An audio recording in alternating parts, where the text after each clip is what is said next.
And now it is my pleasure to introduce the financial educator who brought Ron Lieber here to the library.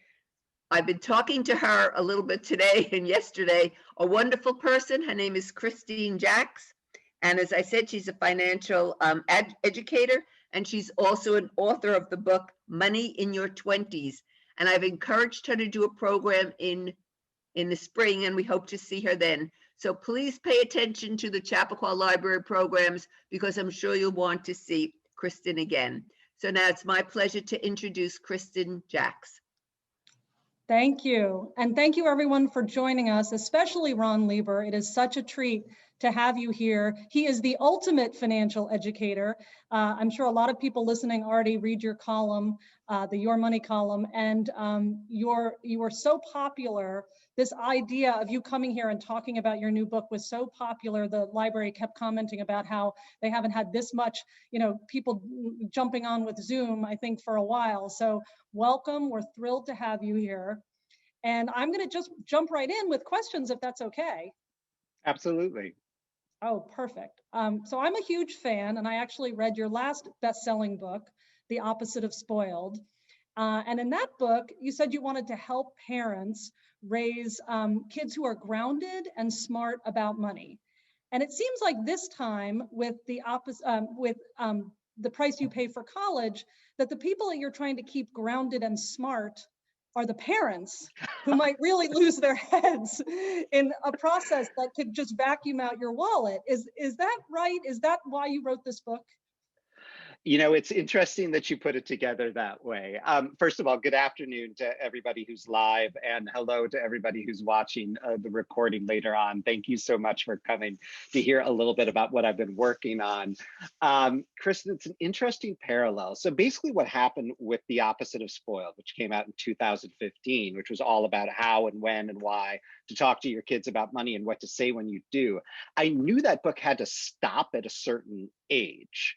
And I figured out pretty quickly in the beginning of the reporting process for that, so like way back in 2012 or 2013, that book had to stop at 16, because the college thing loomed so large that it was its own discussion that I hadn't really realized was its own book yet, but I was just tossing notes about that over to the side. And in the meantime, what I was saying to parents was that you've got to get your kids ready to understand and contextualize ever larger numbers, because this really big number, like maybe $300,000, is going to be coming at them when they're 17 or 18, and you're all trying to figure out what to pay for college, right?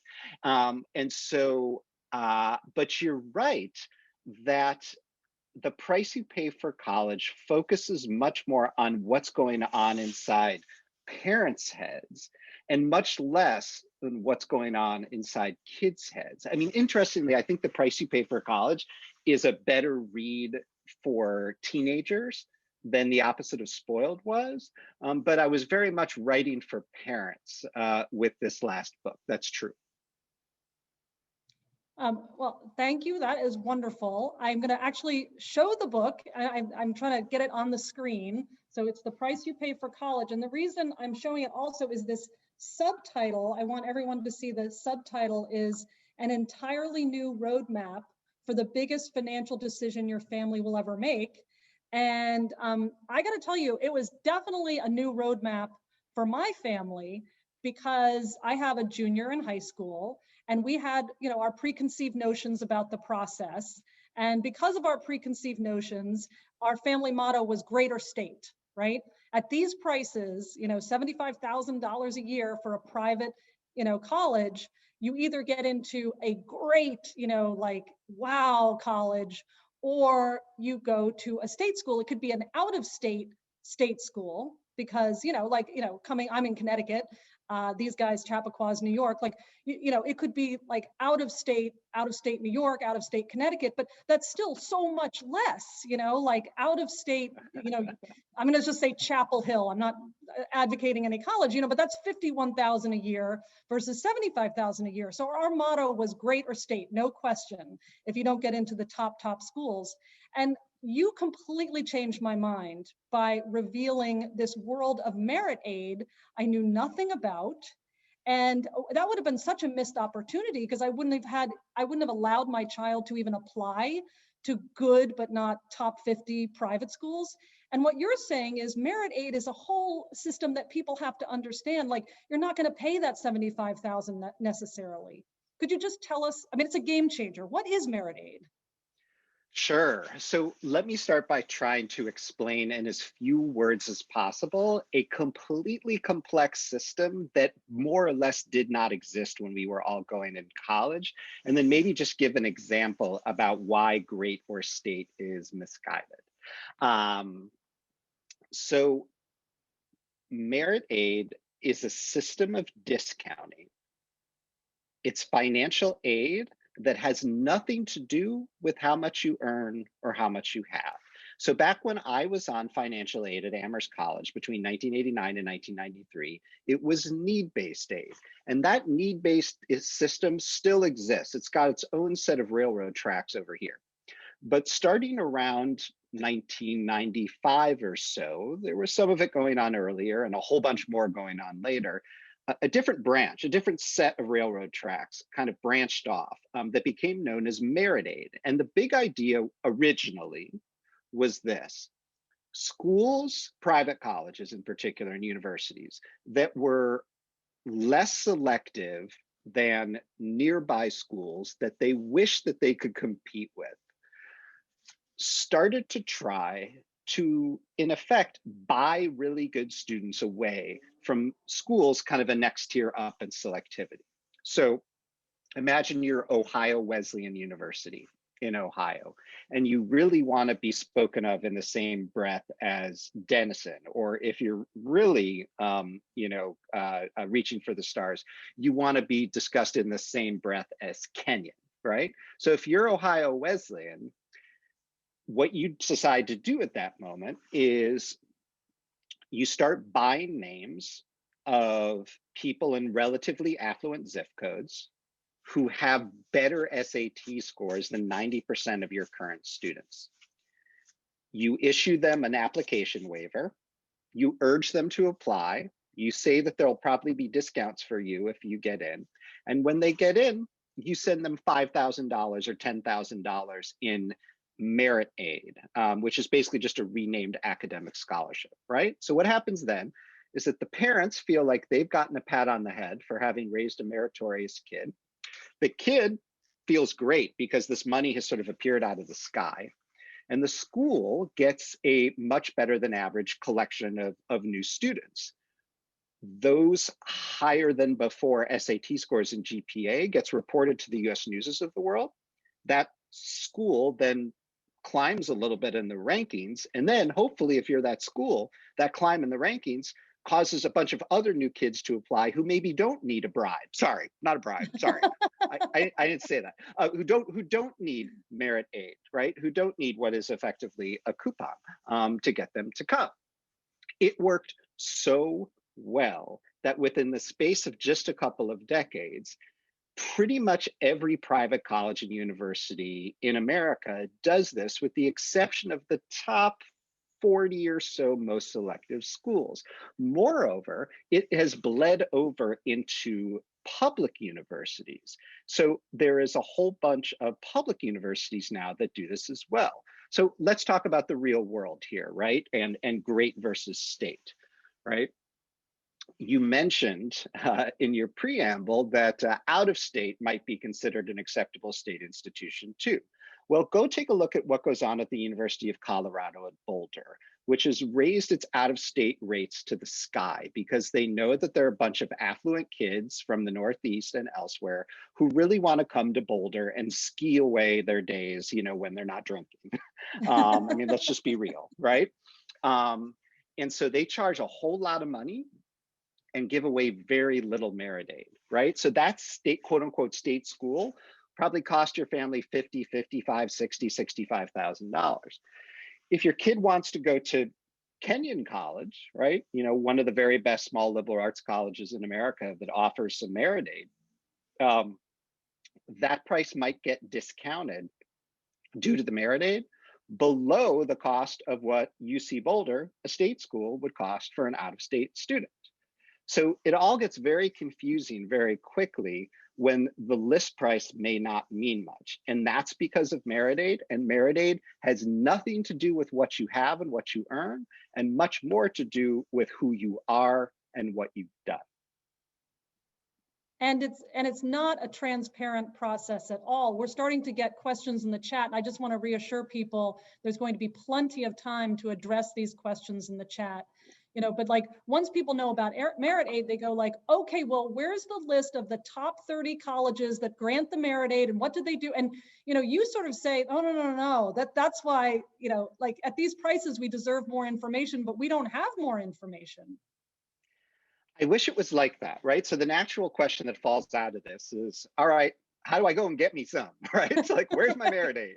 What are my odds? Where's the calculator? Where's the prediction engine, right? And if only it was like that. So here's the issue, right? Because schools are throwing money at children in order to use leverage to change the wiring of their brain circuitry and that of their parents, right, with what may be $100,000 in discounts over 4 years based on their grades, it's not really in their interest to explain exactly what they're up to an extent, right? So now that just about everybody does merit aid on the private side, with the exception of the most selective schools in America, you need to think about this like long list of the 40 most this long list of private institutions and some publics that offer merit aid.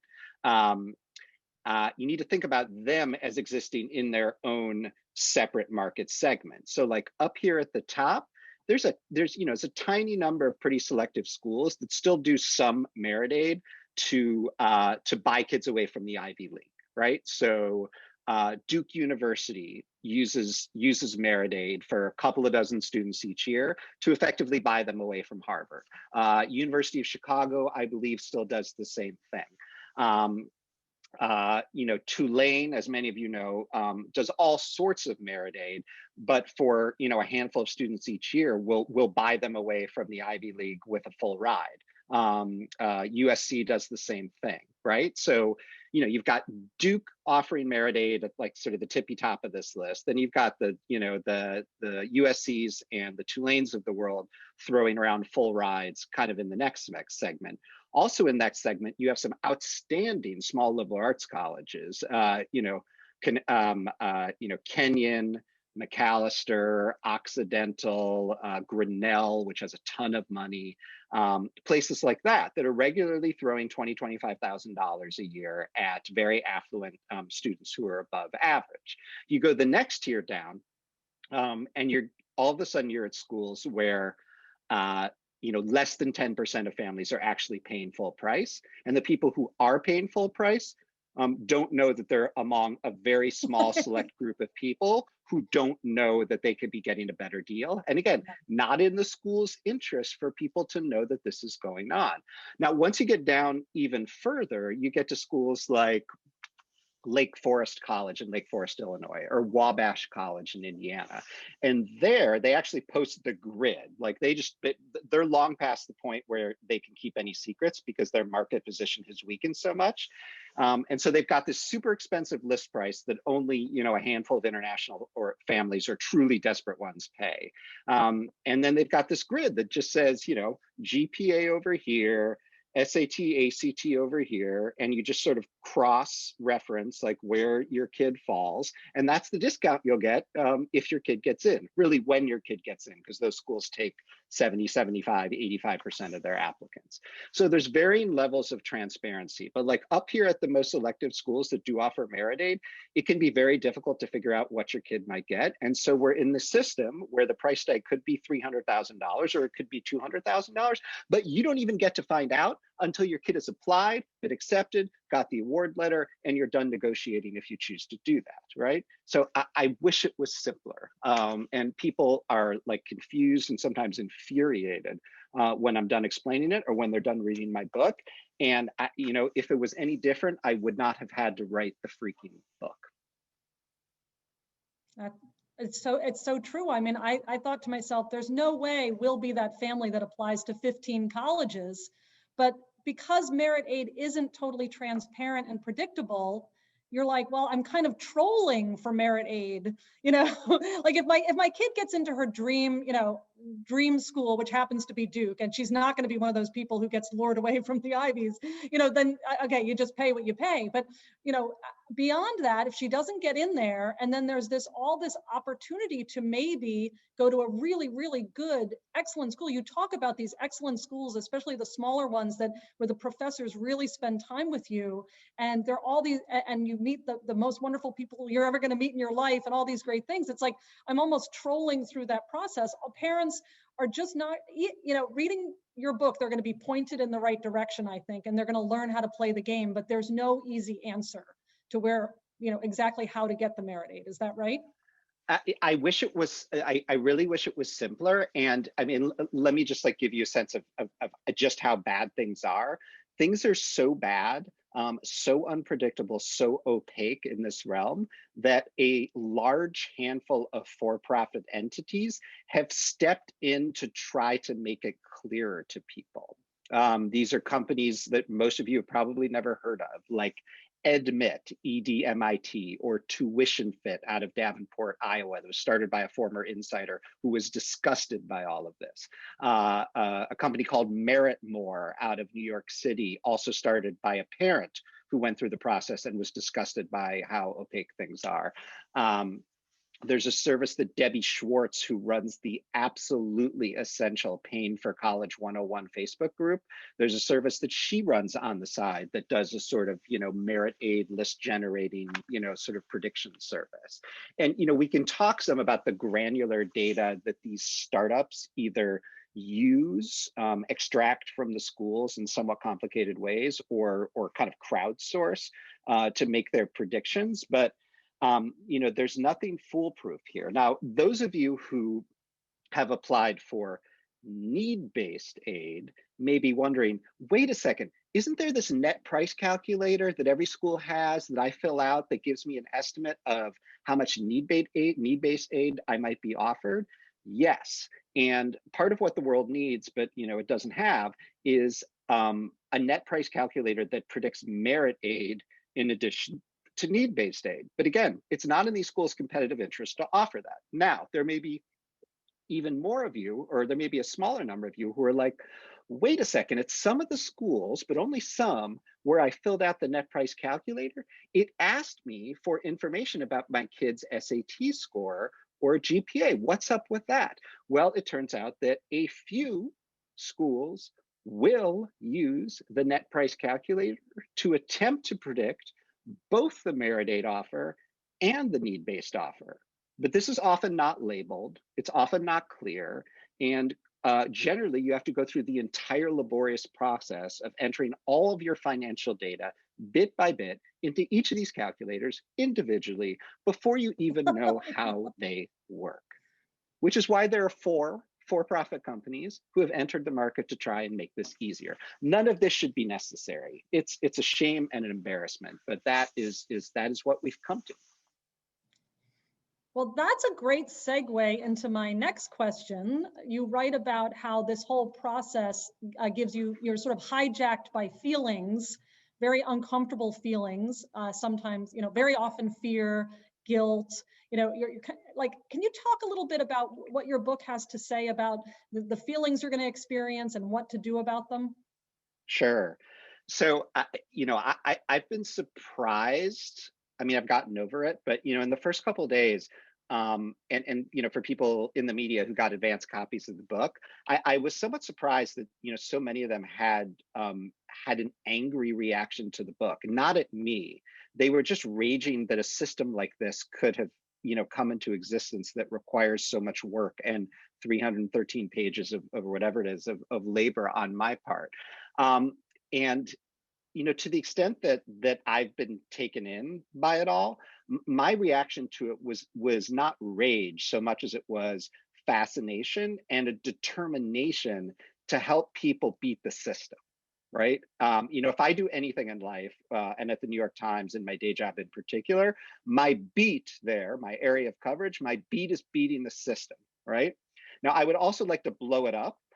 But in the meantime, I try to help people, exist in the world as we live in it. And I want all of my readers to be above average in intelligence and below average in profitability, right? I want all of you listening to end up paying, the absolute lowest price you possibly can as a result of, anything that I teach you, if anything, right? So I'm not angry. I'm just determined. But as I tried to tap into the brains of all of the people going through this process, I kept hearing the same things over and over. I was hearing about fear, right? Fear if we make the wrong choice, if my kid makes the wrong choice, they will end up going, tumbling down the social class ladder,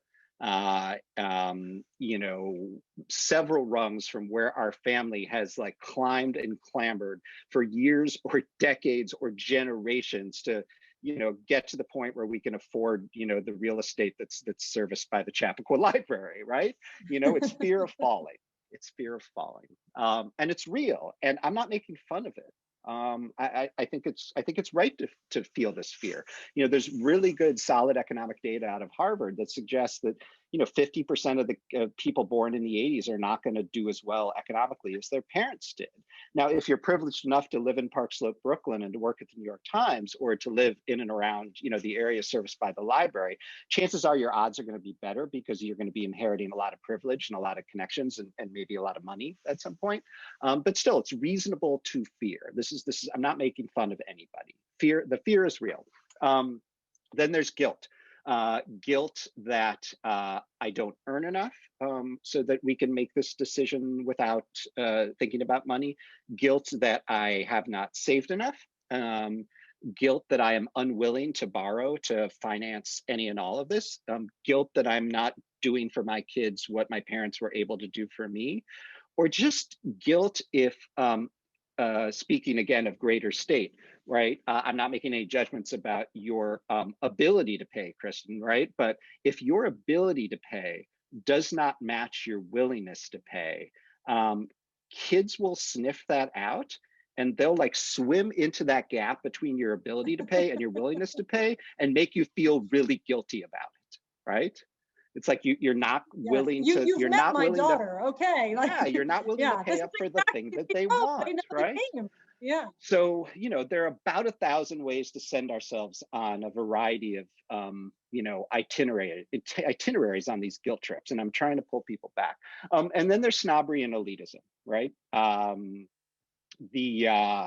Wanting your window sticker on the windshield or your Facebook sweatshirt reveal to look as gold plated as everybody else's so that you can feel good about the job that you've done. Wanting to concern yourself with the elitism and snobbery of the gatekeepers who your kids will encounter in 5 years when they're looking for work. That's actually a real thing, right? If you want your kid to go work at McKinsey as a business analyst at the age of 22, if you want them to, get into the investment banking program at Goldman, not the Goldman entry-level program in Salt Lake City, where the kids from, less selective schools go, but the actual investment banking analyst program, the snobs and the elitists at Goldman and McKinsey are not hiring from UConn. They're just not, for the most part, right? They're hiring from way more selective institutions where, students are sort of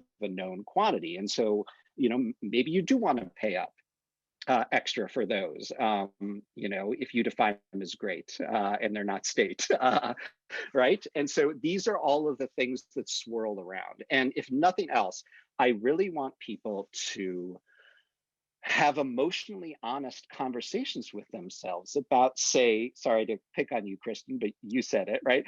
Emotionally honest conversations about themselves about, what they really mean by great and what they really mean by state, what difference, if any, there ultimately is between those two things and why they feel that way. I'm not saying there are any right or wrong answers. The only thing that's wrong is that if you are not interrogating yourself emotionally about how possibly unhelpful emotions are affecting the way that you are framing this very expensive decision. Yeah, absolutely. Absolutely. And even think, I mean, you're mentioning that, I mean, it's kind of scary, but like, you've got to be if you're going to go for this elite route and this very expensive route, does it make sense for your kid? Is your kid someone who'd really benefit from that? You had said in a different interview about if you know your kid wants to be a therapist, you know, and they're not going to need to, they're not trying to get into some prestige situation. But that's actually not my question. My question is more about the school helping your kid get a job and the career center. And at these prices, there's this sort of assumption that, well, if I'm paying top dollar, $300,000 for an education, the school must be my partner in helping my kid get a great job, right? So these are some of the assumptions. Look, they hear us loud and clear. And they are self-aware enough to say things like this. When I encountered the president of Bates College, which, you know, by nearly every account is a top 25, maybe even, you know, is a top 25 small liberal arts college in the United States. President Spencer, Clayton Spencer, she was like, oh yeah. She said, the better the school, the worse the career services. And for years, for decades, they were able to get away with that. And now they know that we will not let them, right? So my question for all of us is, what standard exactly are we going to hold them to? And should we hold them to? And, you know, there's not a lot of great metrics around this. You know, the 50 most selective institutions in America have traditionally been very good at getting kids into medical school, very good into getting them into law school, pretty good into getting, you know, the most promising students into, you know, PhD programs kind of on the professor track. Great at getting kids, you know, onto Wall Street and into management consulting firms. And not so great at everything else, and often pretty bad at it, actually, and poorly serving kids who are confused or don't know what they want. And they know that they need to get better. So many of them have quite literally blown their career offices to smithereens and like taken the bricks and rebuilt them. I mean, in my Laps of America reporting the price you pay for college, I lost count of the number of rebuilt career services offices or buildings that I encountered in my roaming, right? So they're trying to impress us with all this bright, shiny newness. But I think the question you have to ask yourself or ask them, right, just sort of point blank, like, what do you do exactly for a 21-year-old who has no idea what sort of career they want to pursue even after 3 years of college, right? What do you do with a first-year student to ensure that they have an opportunity to engage with a career services professional one-on-one to get them started in the process?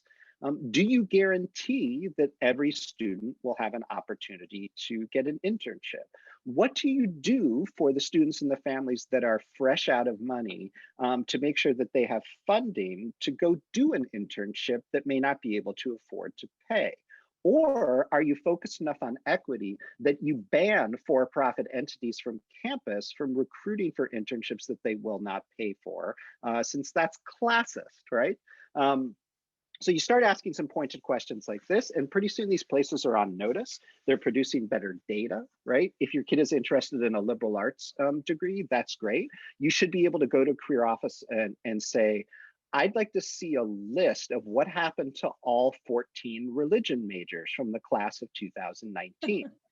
You laugh, but this is information that they have. If they don't have it, they should. If they don't share it, that's a problem. And you should send your kids someplace else. So I'm already feeling like stressed just thinking about all of this. And no matter how stressful this process gets, and it's kind of like a bad system, and it's way too expensive, and it's, you know, it's not transparent, you tell people to stick with it because college is still the right choice. So is that, I mean, you're like, no, don't do trade school. Don't think it's not going to matter. You still have to do it. I'm all for trade school. I don't have any problem with trade school. If any of you have kids who really want to be electricians or plumbers or master carpenters, there's a world of opportunity out there for them, and that's fantastic. So I'm good with that. And I don't want people to end this process or finish my book feeling stressed. The last chapter of the book actually has the word hope in the title. So I'm trying to get people past that. And look, the fact of the matter is again, right? If you have access to the Chappaqua Library resources, if you're Ron Lieber in Park Slope, there is a really, really good chance that your kid is going to be okay, right? No matter where they go. But I just have a problem with a system that asks up to or over $300,000, even of relatively affluent families, and delivers so little in terms of proof or data or explication of how value can be extracted from these places. And I don't just think that we should all be leaving it to chance, right? Or crossing our fingers and hoping that we'll get our money's worth, even if we are able to write a check that big. I just find it offensive, right? The notion that, they all sort of wave their arms around and talk about reputation and, create these sort of gauzy videos. And then when we go to ask for information, like what happened to the 14 religion majors, they blanch. That doesn't seem right to me. Yeah, and your book is just, it's a treasure trove of really important information. Parents are making assumptions they don't even know they're making. So for example, if your kid is interested in a STEM field and they go to a big public college, you've revealed that they only have a 50% chance of graduating in 4 years, which is an astounding thing for a parent to find out after they've already signed on the dotted line and maybe paid 2 years of tuition, that they're really on the hook for 5 years instead of 4. So, I mean, part of your book just seemed to me like you just want people to know some of these things that are not very well known. I want people to ask better questions, right? So on the STEM front, like one of the things that just blew my mind as the parent of 2 daughters was this, right? If your daughter wants to pursue education in a STEM field, the chance of persistence meaning they show up at college with an intention, with a declaration to pursue a STEM field, and then actually do so, right? The persistence percentages at women's colleges are like in another universe from what they are at co-ed institutions. So in case anybody thought that like latent sexism or different treatment of individuals based on their gender was not an issue, you really need to go look up those statistics if you have a daughter, particularly a daughter who's an introvert, who is interested in STEM. But the same thing is true for boys who want to pursue engineering, right? Is it possible that the young men who start an engineering program at a larger school don't finish it or don't finish it on time at a higher percentage, at a high percentage rate than people who go to a smaller college? These are things that are worth asking, right? Because it's a sign that, if you see trouble, that the schools are cutthroat, that they are not particularly supportive, that they may not have the services in place to identify someone who is failing or simply flailing, and to seek them out, pick them out, and get them the help they need to get them over the finish line, right? Because you may have decided, instead of greater state, you may have decided, well, we're willing to pay for a private university education for a fledgling engineer, right? But not for a fledgling therapist, which I think is not necessarily fair, right? But maybe you've made that decision. But if your fledgling engineer isn't going to be able to make it, and then is going to transfer into being a history major, right? Your whole premise has been blown to smithereens, right? So better to make sure on the front end that the persistence rate is high for those fledgling engineers, whether they be male or female. Yeah, absolutely. And I just want to reassure, I'm seeing a lot of questions in the chat. We will definitely have time for these these are great questions I'm seeing come by. So I'm gonna wrap it up. I just had two more quick things. One was you actually say that parents should include their kids early on, like maybe even as early as 8th grade, with like tell them some things about this process. And I was surprised by that. Why would you include an 8th grader in this conversation? Yeah, so the point I was making, and you can read a longer version of this in the New York Times. The headline was something like, high school grades are worth $100,000 in discounts. Should you tell your 8th grader? That was the excerpt in the Times, or one of the excerpts of the book. And my answer to the question was yes. There are many adolescent psychologists who are very angry at me right now because they think that I'm all about putting undue pressure on kids, and I'm not at all. This system has forced us into two pretty bad choices. One of them is to, tell our kids a little bit about how this works, with the risk being that they will put an enormous amount of pressure on themselves above and beyond the pressure they already do to sort of win these financial discounts at the more selective schools. The problem with keeping them in the dark about it deliberately is that we're effectively saying we don't trust them to handle themselves, and we don't think they're mature or wise enough to deal with the information. Moreover, they're going to find out about it anyway. Merit is only a Google away. When you take the PSAT, you literally get notes, and text messages and emails from the likes of Clark University in Worcester, Massachusetts, with the subject heading, "Show me the money," right? So they're throwing money at 15 and 16-year-olds, telling them about Merit before you've had the opportunity to do so, right? Older kids, older siblings will tell them the same story. So if you think you can hide this information from them, you've got another thing coming. And then when they eventually and inevitably find out about it, at 16 or 17, it's too late for them to do anything to reverse the vicious math of grade point averages if they were slacking off freshman year because they wanted to work 20 hours a week or spend time working on the college newspaper or whatever. You can't fix it at that point. And then you're the enemy, right? You're the person who has hid this important information from them and caused them to have to limit their choices, right? So is that what you want? I don't think that's what you want. Yeah, it's very interesting. I also have a 7th grader. It's almost like you wrote this book for us. But it's like, what are we going to tell her? I wrote it for me too, right? I've got a 9th grader, and we're all mixed up about this too. So I'm trying to work it out for all of us. Yeah, I obviously, if people can't tell already, I'm a huge fan of the book.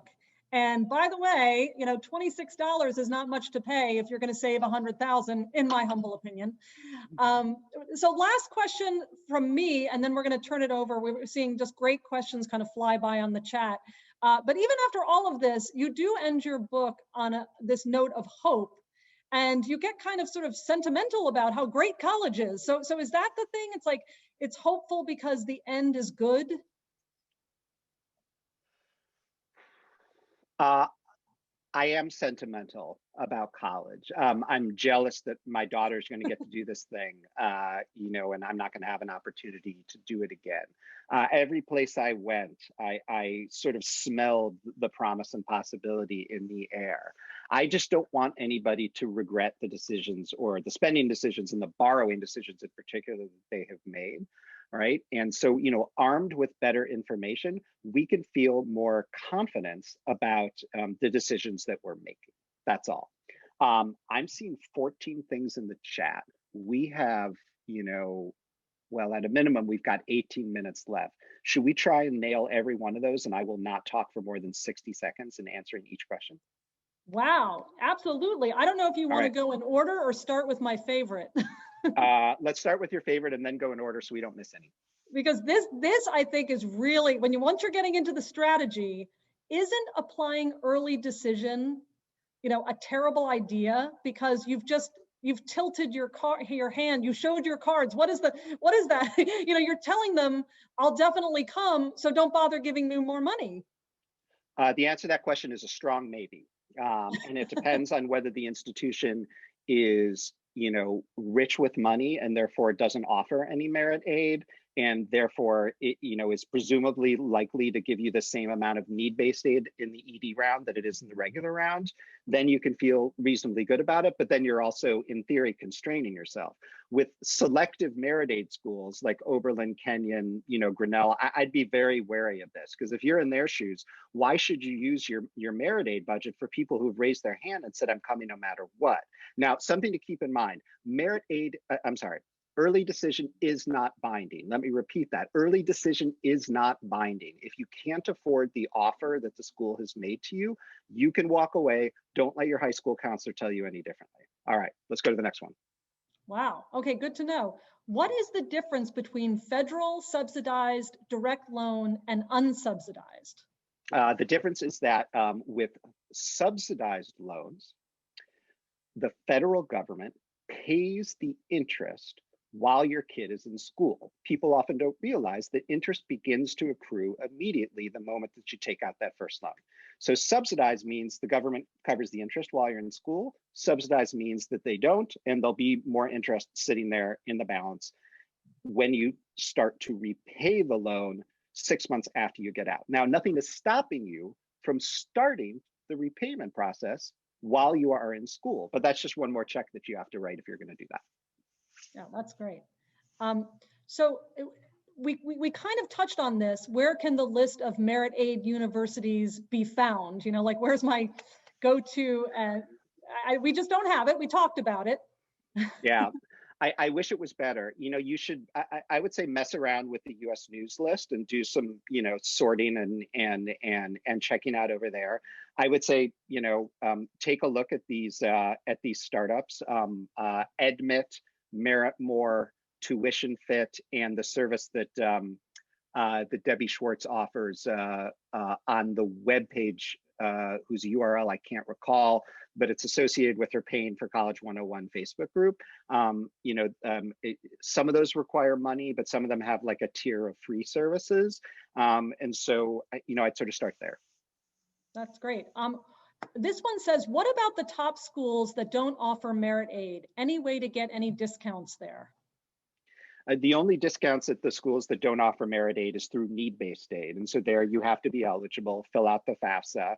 And if you are going to be eligible, you can generally get a pretty good sense of that by filling out the net price calculator for that school to see if you've got a shot. That's great. And then this question is related to when we were talking about all the feelings, the fear and the guilt.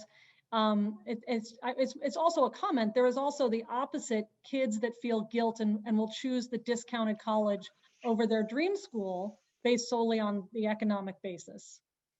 That is such a great point.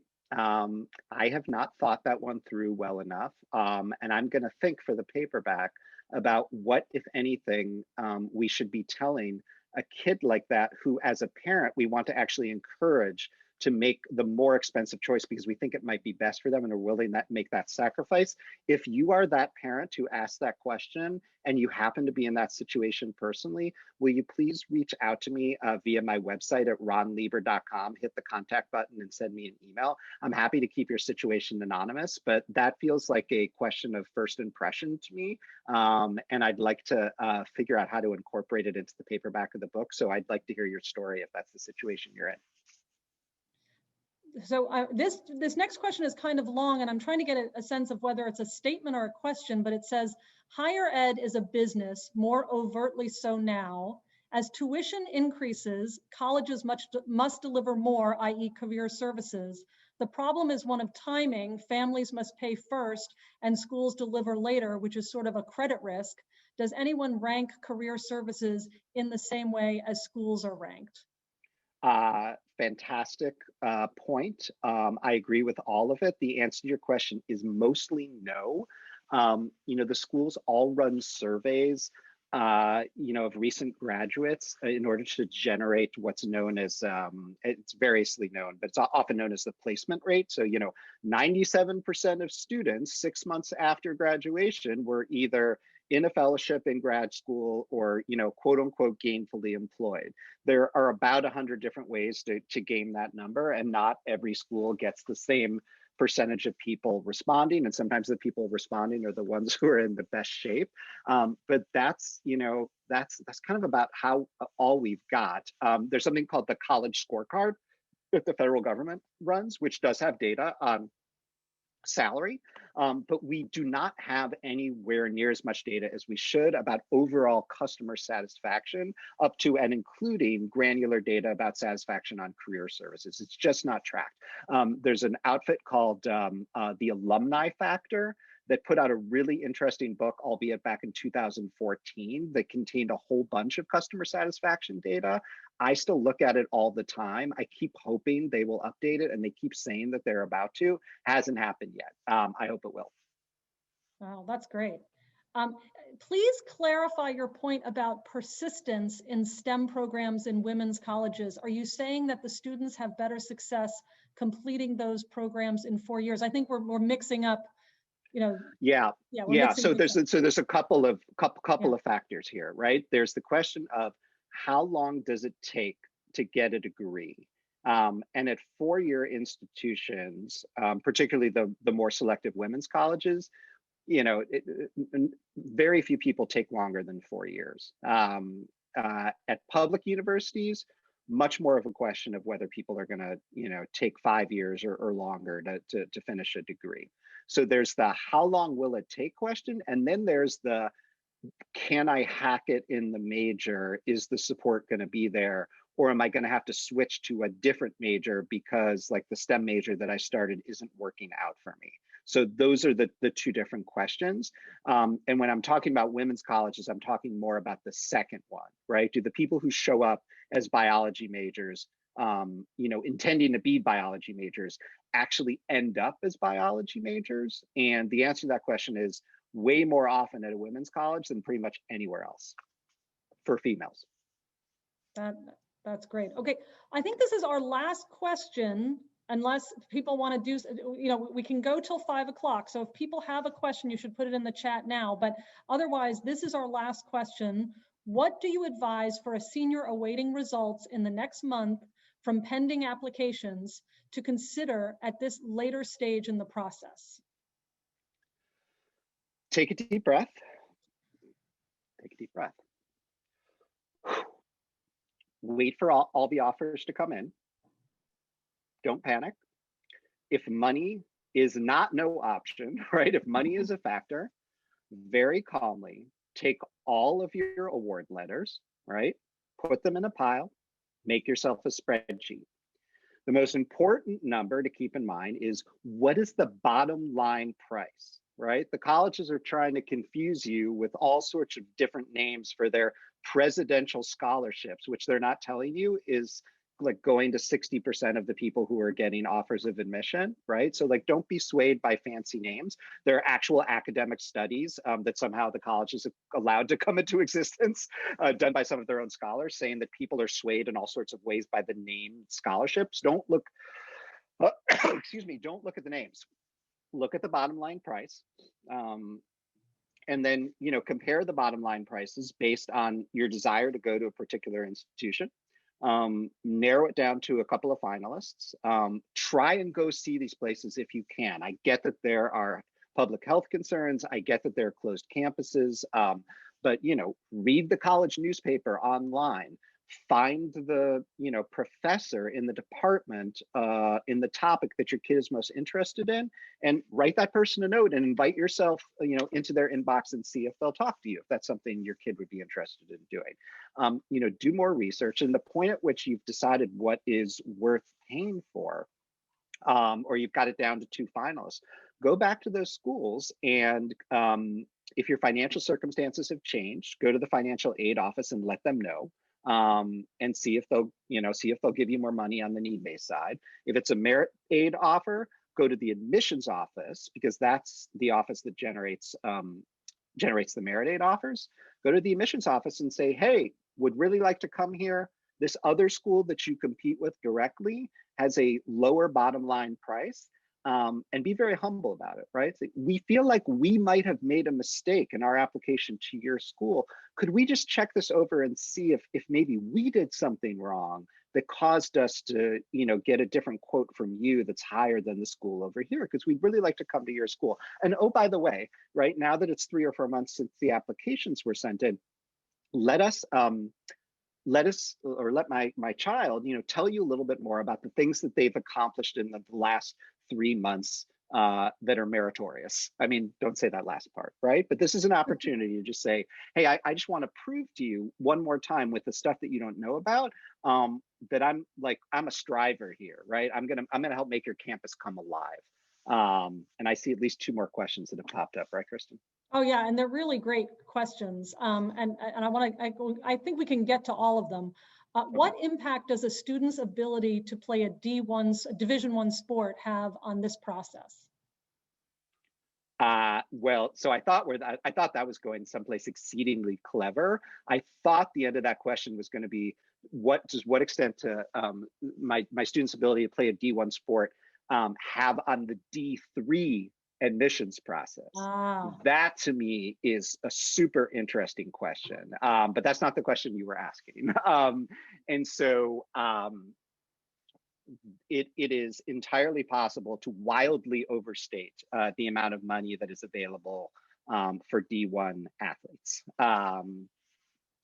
The people who are in the best shape are the really fantastic Ivy League athletic qualified full pay students who are who would not get in on the academic merits otherwise, right? So if that's what you're fishing for, and we probably all saw that crazy story that Ruth Shalit wrote about, white people sports on the Connecticut coast that ended up coming apart at the seams because there were some fact-checking issues with the story. But that's basically what that was about. So there may not be a lot of, and the Ivy League doesn't offer any athletic scholarships. That's an admissions edge, right?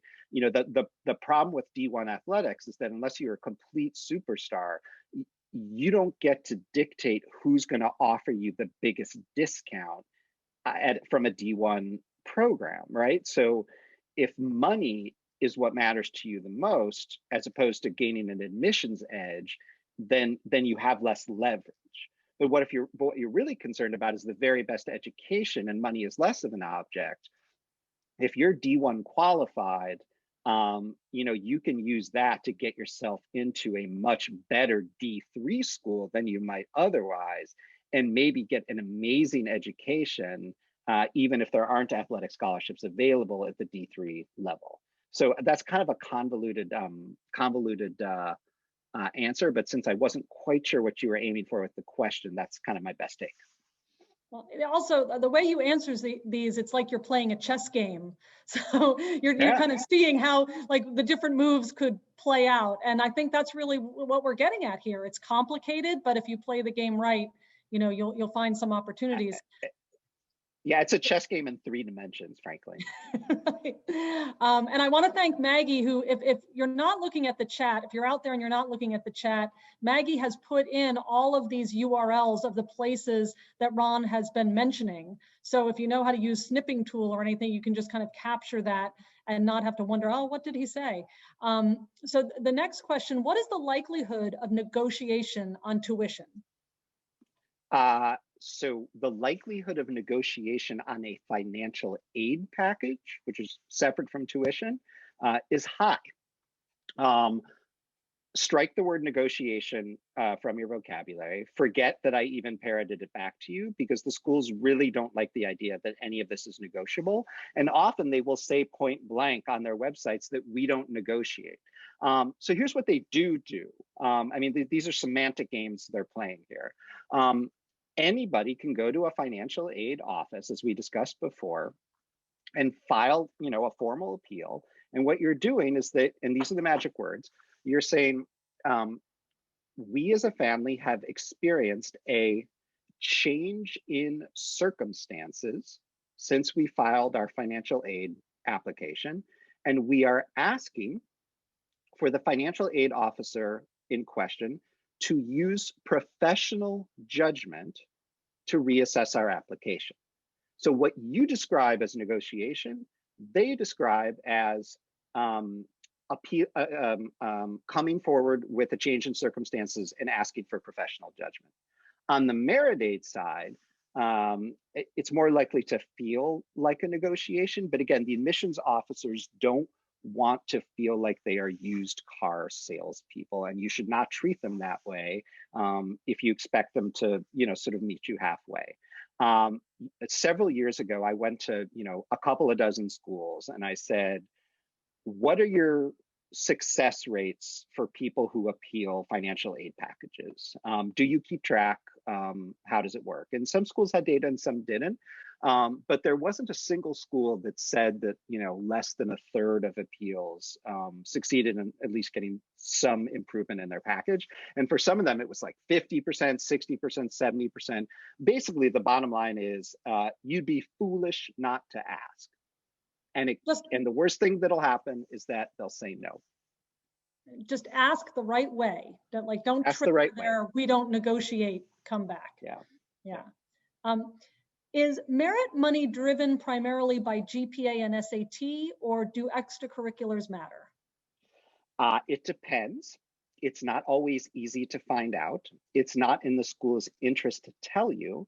And one of the reasons why, and we're talking about the more selective schools, as we talked about earlier at the Lake Forest colleges, the Wabash colleges, and some of the out-of-state schools that play hard in this, like University of Alabama. Like, for those of you who wonder why all these kids from Westchester are going to the University of Alabama all of a sudden, it's because they're throwing, they're throwing five-figure discounts at teenagers. Alabama also has a grid that's based pretty much entirely on SAT, ACT, and GPA. So the cynical way to answer your question is that at the more selective schools, this is both true and cynical, it's computers who are making the merit aid offers, believe it or not. All of this data gets sucked into algorithms, and the algorithms read your affluent zip code and try to guess what kind of discount it will take to get you and your kid to say yes. And a computer suggests a number, and that's the number you get. And so if you appeal to the admissions officer, it may be the first time a human being has actually seen the offer that you're getting, right?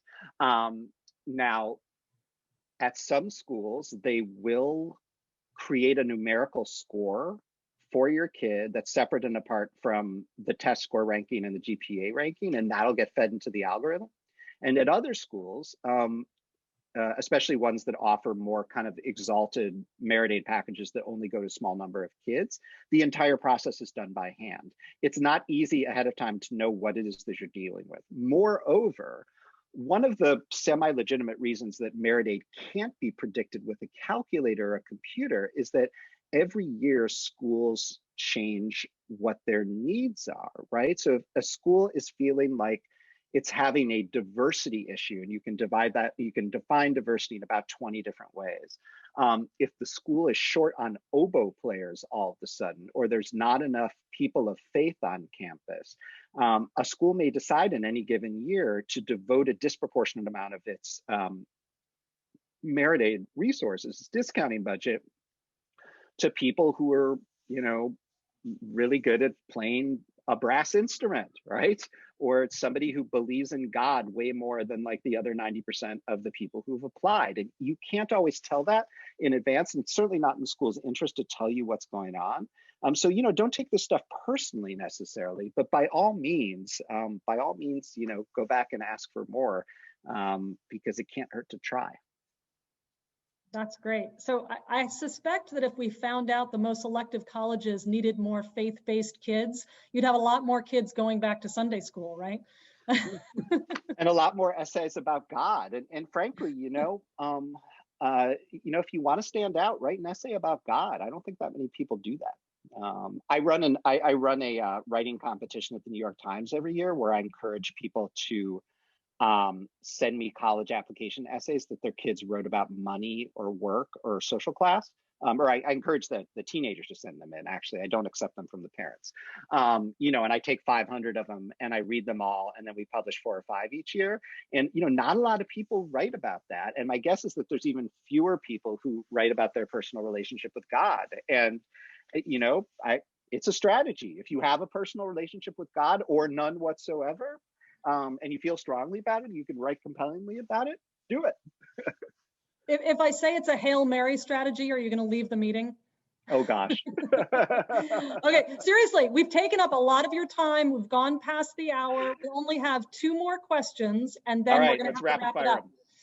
Is merit aid awarded per year or across all 4 years?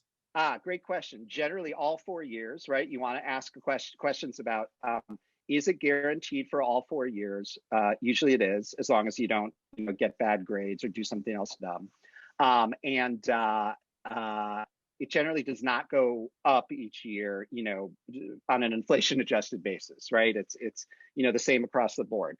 Yes, you want to make sure that the rug is not going to be pulled out from under you. So I'm glad you asked, and you should ask that question. Okay, last question. Are you saying that you will get more money from a Division III school than a Division I school with respect to the ability to play a college sport? No, because Division III schools do not offer athletic scholarships. Now you're getting into some really fuzzy ethical territory. I'm not sure this is where you intended to go. In theory, Division III schools cannot offer athletic scholarships, and the only aid that you're supposed to be able to get is you know, that's not right. Let me put it to you this way. I think this may be what you're fishing for. To me, the trenchant question at the root of what you're asking is, do schools give out merit aid on the basis of athletic ability? And the answer is supposed to be no.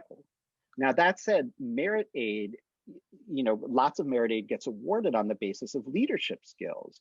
And there are all sorts of fantastic leaders who prove their mettle on the playing field, right? And so in some ways, it's fair to exclude team captains from merit aid consideration. And so the problem you run into is that, you know, Division III schools are very much not supposed to be awarding athletic scholarships. But the NCAA again and again is finding, sniffing out, and proving that D3 schools are using merit money in effect as athletic scholarships, so much so that they like catch the schools and call them out. And like schools that you've heard of have been caught doing this. And so it gets messy, it gets murky, but in theory, there are not supposed to be any athletic scholarships at the D3 level. You're only supposed to get money at a Division III school based on your demonstrated financial need or your merit, defined narrowly enough that it's not supposed to have anything to do with athletics. That's great. All right. I have 2 girls, no sports, so very interesting, but the sports people, that's a whole other book, right? It's super complicated. Yeah. And I'm still learning. It's convoluted over there. And you know, watch my byline in the New York Times. I've got at least one in-depth reporting project kind of on deck for 2021 that's going to try and pull the curtain back on some of that. Oh, that's great. Listen, it's been wonderful to have you. We thank you so much. I'm going to hand it back over to Joan. Right. Thank you, Ron. Thank you so much. So much information that I wish I knew years ago. But I guess a lot of the merit scholarship wasn't there. So the merit aid wasn't there. So thank you. And thank you, Kristen. Again, your questions were right on the money, so to speak. And we are bad puns today, all of us. Thank you both so much for your help. And I just want to tell the audience that we have videotaped this program. And so many of the things that you said were might have been hard to write down. And so you could view it on the Chappaqua Library website. Go to chappaqua.library.org and look, scroll down and look on the right, and you will see all the programs that we offer. And this will be up probably in about a week or so. And it will only stay up until May 1st. So if you're interested and you want to tell people, please do. And if you're interested in taking notes, go back to our website to get them. And again, I will try to post some of the information that you gave. Maggie, thank you. And there was another person who sent some websites, and I will do it. And again, this was a great program, a great audience, and I thank you all. So all of you have a good weekend, stay safe, and hope to see you, certainly, Kristen, soon. Bye-bye. Take care. Thank you. Thank you. Bye-bye.